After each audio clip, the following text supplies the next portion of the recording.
देवभूमि उत्तराखंड में ऋषिकेश और हरिद्वार समेत ऐसी कई जगहें हैं जहां दूर दूर से लोग घूमने आते हैं। यहाँ बद्रीनाथ और केदारनाथ जैसे बड़े धाम तो हैं ही, लेकिन उत्तराखंड में एक ऐसा मंदिर भी है जहाँ खास तौर पर लोग शादी करने आते हैं।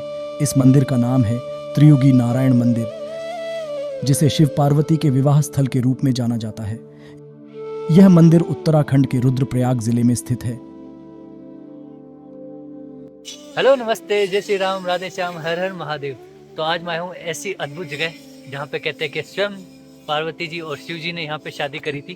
तो मैं आया हूँ त्रिगुनी नारायण मंदिर में, और काफ़ी भव्य मंदिर है और काफ़ी इसकी महानता भी। यहाँ पे बहुत जोड़े आते हैं यहाँ पे शादी करने के लिए। तो आपको भी करनी हो तो बता दीजिए, हम बताते हैं कैसे आ सकते हैं आप यहाँ पे। तो बने रहिए मेरे साथ। मैं हूँ पार्थ शर्मा, आप देख रहे हैं नेवर एंडिंग एक्सप्लोरिंग। तो फिर इसी के साथ चलिए चलते हैं एक नए सफ़र पे। भगवान शंकर ने पर्वतराज हिमावत की पुत्री पार्वती से मंदाकिनी क्षेत्र के त्रियुगी नारायण गांव में यहाँ जलने वाली अग्नि की ज्योति के सामने विवाह किया था। मंदिर के अंदर प्रज्वलित अग्नि कई युगों से जल रही है, इसलिए इस स्थल का नाम त्रियुगी हो गया। त्रियुगी का मतलब है वह अग्नि जो 3 युगों से जल रही है। भगवान विष्णु को समर्पित त्रियुगी नारायण मंदिर में साल में एक बार वामन द्वादशी मेले का आयोजन किया जाता है। यह मेला मुख्य रूप से संतान प्राप्ति के लिए प्रसिद्ध है। इस मेले में देश भर से श्रद्धालु हजारों लाखों की संख्या में संतान प्राप्ति की मांग लेकर मंदिर पहुंचते हैं। इस मंदिर को निसंतान दंपतियों की मनोकामना पूर्ण करने वाला धाम भी कहा जाता है। इस दिन समस्त त्रियुगी नारायण क्षेत्रवासी वामन द्वादशी मेले का उत्सव मनाते हैं और भगवान विष्णु से अपनी मनोकामना पूर्ण करने का आशीर्वाद लेते हैं। और जहाँ पे आपको टैक्सी छोड़ेगी वहाँ से मंदिर जस्ट पास में 100 से 200 मीटर के अंदर है। वॉकिंग डिस्टेंस है, आप आराम से जा सकते हैं। और थोड़ा सा यहाँ पे बाहर दुकानें भी है, अगर आपको कुछ मंदिर के लिए पूजा पाठ सामग्री लेनी हो तो वो ले सकते हैं। और अंदर मंदिर में लकड़ी लगानी है आपको, जो हवन चलता रहता है उसमें हमेशा 24 घंटे इसमें आग जलती रहती है। तो आपको उसमें भी अगर लकड़ी डालनी है तो 100-150 रुपये की लकड़ी लेके अंदर मंदिर के अंदर ही मिल जाएगी, तो आप उसमें हवन में डाल सकते हैं। तो ये श्रद्धालुओं के द्वारा ही यहाँ पे ये आग जलती रहती है हमेशा। तो ये है यहाँ की कहानी। सतयुग में शिव ने पार्वती से इस स्थान पर विवाह किया था। शादी के लिए विशाल आग 4 कोनों के हवन कुंड में जलाई गई।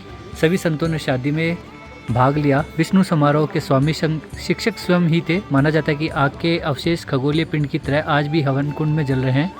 तीर्थयात्री लकड़ी जलाते हैं। यहाँ 3 युग देखने पर इसका नाम त्रियुगी नारायण रखा गया है। इस हवन कुंड की राख भक्तों के वैवाहिक जीवन को सुखी रखने का आशीर्वाद देती है। भगवान विष्णु ने माता पार्वती के भ्राता होने का कर्तव्य निभाते हुए उनका विवाह संपन्न करवाया। ब्रह्मा जी इस विवाह में पुरोहित थे। इस मंदिर के सामने अग्निकुंड के ही फेरे लेकर शिव पार्वती का विवाह हुआ था। उस अग्निकुंड में आज भी लौ जलती रहती है। यह लौ शिव पार्वती विवाह की प्रतीक मानी जाती है, इसलिए इस मंदिर को अखंड धूनी मंदिर भी कहा जाता है। मंदिर के पास ही 3 कुंड भी है। ब्रह्मा कुंड, इस कुंड में ब्रह्मा जी ने विवाह से पूर्व स्नान किया था और स्नान करने के पश्चात विवाह में प्रस्तुत हुए। विष्णु कुंड, विवाह से पूर्व विष्णु जी ने इस कुंड में स्नान किया था। रुद्र कुंड, विवाह में उपस्थित होने वाले सभी देवी देवताओं ने इस कुंड में स्नान किया था। इन सभी कुंडों में जल का स्रोत सरस्वती कुंड को कहा गया है। सरस्वती कुंड का निर्माण विष्णु जी की नासिका से हुआ है। माना जाता है कि विवाह के समय भगवान शिव को एक गाय भी भेंट की गई थी। उस गाय को मंदिर में ही एक स्तंभ पर बांधा गया था। तो आप त्रिगुनी नारायण आना चाहते हैं तो आप सबसे पहले हरिद्वार या ऋषिकेश आ जाइए। वहाँ से आपको आना पड़ेगा सोनप्रयाग में, जो यहाँ के उत्तराखंड की लोकल बसें चलती है, या फिर शेयरिंग टैक्सी भी चलती है। वहाँ से आपको ऑलमोस्ट 1 दिन लग जाएगा यहाँ पे आने पे। अगर सुबह चलेंगे तो शाम तक यहाँ पहुँच जाएंगे।